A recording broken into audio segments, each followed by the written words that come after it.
আসসালামু আলাইকুম। আশা করি সকলেই ভালো আছেন। আজ আমি রান্না করব মাছের তেল দিয়ে আলু বরবটি ও কলমি শাকের ভাজি। তো এখন আমি রান্নার দিকে চলে যাব। এখানে আমি নিয়েছি আলু কুচি, বরবটি কুচি, রসুন কুচি আর পেঁয়াজ কুচি। আর নিয়েছি কলমি শাকগুলো কেটে খুব ভালোভাবে ধুয়ে নিয়েছি। আর এখানে নিয়েছি মাছের তেল, আর এটা আমেরিকান পুঁটি মাছের তেল। গ্যাসটা জ্বালিয়ে কড়াইটা চাপিয়ে নিয়েছি। এখন সরষের তেল দিয়ে দিচ্ছি। তেলটা গরম হয়ে গেছে, ফোড়নে দিয়ে দিচ্ছি শুকনো লঙ্কা।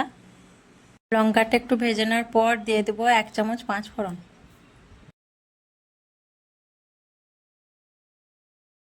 ফোড়নটি নেড়ে চেড়ে একটু ভেজে নেব, তারপর দিয়ে দেবো পেঁয়াজ কুচি।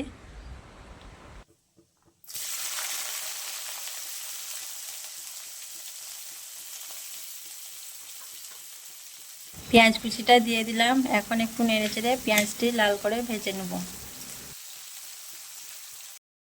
সামান্য নুন দিয়ে দিচ্ছি, কারণ পেঁয়াজটি তাড়াতাড়ি লাল হয়ে যাবে।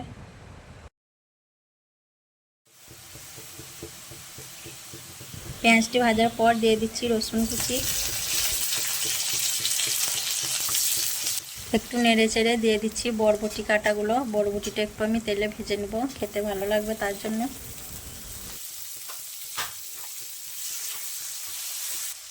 বরবটিটা ভাজার সময় সামান্য কিছু চিনি দিয়ে দিচ্ছি, কারণ বরবটির যে কষা ভাব থাকে সেটা থাকবে না। বরবটিটা খুব ভালো করে এখন তেলে একটু ভেজে নেব।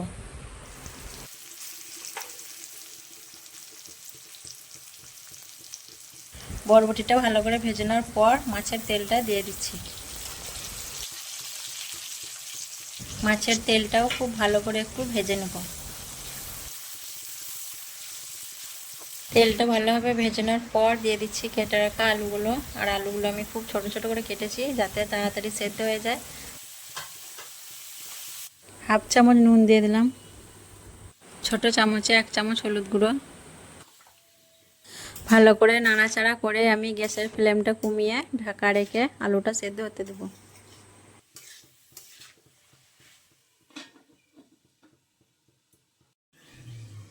5 মিনিট পর আমি ঢাকাটা খুলে দেখে নিচ্ছি। একটু নেড়ে চেড়ে দেখে নেব আলুটি সেদ্ধ হয়েছে কিনা। আর আলুটিতে আমি কোনো পানি দিইনি, আঁচি আলুটি সেদ্ধ করেছি। আলুটি সেদ্ধ হয়েছে নাকি দেখে নিচ্ছি। তো আলুটি সেদ্ধ হয়ে গেছে। এখন আমি কেটে রাখা শাকগুলি দিয়ে দেবো।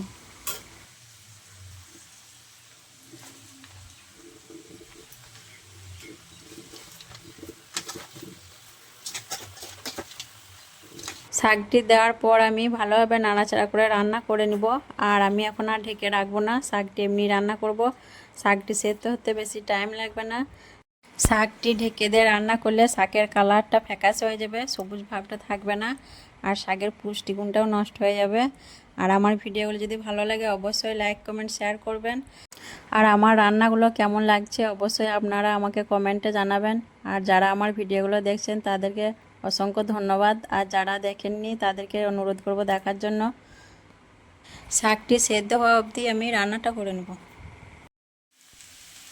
কিছুক্ষণ পর আমার শাকটি সেদ্ধ হয়ে গেছে আর আমার রান্নাটাও হয়ে গেছে। যারা মাছের তেল খেতে ভালোবাসেন তারা অবশ্যই এরকম করে একবার রান্নাটি করে দেখবেন, খুবই মজাদার।